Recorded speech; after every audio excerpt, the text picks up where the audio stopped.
Goals at the death from Marquinhos and Eric Maxim Choupo-Moting saw Thomas Tuchel's side into the Champions League semi-finals at Atalanta's expense. Paris Saint-Germain and stoppage time goals in the knockout stages of the Champions League. It is a relationship that has hurt the French champions more than enough times in recent years. Whether it was La Remontada in Barcelona or Manchester United's smash and grab at Parc des Princes, PSG's players were becoming reluctant masters of the shell-shocked slump to the turf at the final whistle. One of the reasons why some fancied them to go all the way in 2020, in this most unique of tournaments, was that there would be no second legs for Thomas Tuchel's side to capitulate in. They also find themselves in the favourable side of the draw and, unlike in his previous 2 seasons at the club, Neymar is fit and firing. And yet, as the clock entered its final minute at Estadio de Luz, PSG were again staring down the barrel of an embarrassing Champions League exit. Lowly Atalanta,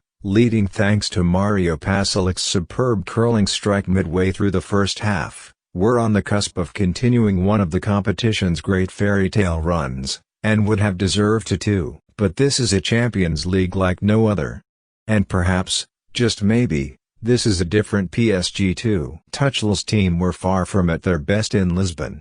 Short of Kylian Mbappé, Angel Di Maria and Marco Verratti due to injury and having played just 2 competitive fixtures since March, they could been forgiven for being a little rusty in a less high-stakes environment or against a more high-profile opponent, but the stars had aligned for them this year.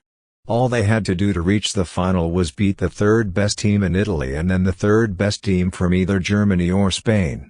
Fail and Tuchel, who himself is nursing a broken foot and spent the evening perched on a cooler inside his technical area, would be a literal sitting duck. For much of the night, all signs pointed to this being another of those evenings for PSG.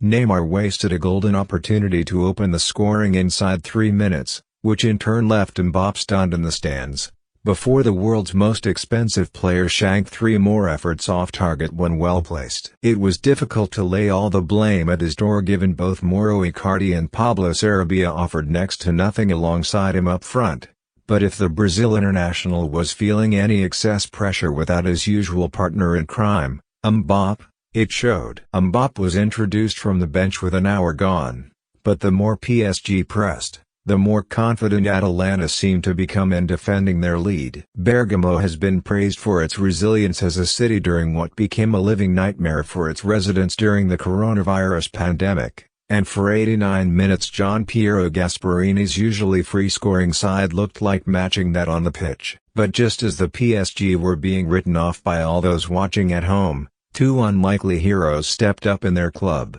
manager and star player's hour of need. First Marquinhos, who spent much of the night shielding the central defenders behind him, found himself in the right place on the edge of the 6-yard box to force Neymar's cross home after the Brazilian had been picked out at the back post by substitute Eric Maxim Choupo-Moting. It was then left to Choupo-Moting, for many a figure of ridicule given his status among one of the most expensively assembled squads of all time, to send the Parisian into raptures 3 minutes into stoppage time as he poked home following a fine link-up between Neymar and Mbappé down the left-hand side. PSG are through, with Atletico Madrid or RB Leipzig awaiting them in the semi-finals and Mbappé potentially fit to start. They will be many observers' favourites to reach the final. If they are to do so, then a huge improvement is required from almost every one of Tuchel's players bar Neymar, though the ex-Barcelona man will likely be in for extra shooting practice in the coming days. But in these most unprecedented of times, here was an almost unprecedented finish to a game of Champions League football involving Paris Saint-Germain. Maybe the wounds are finally healing.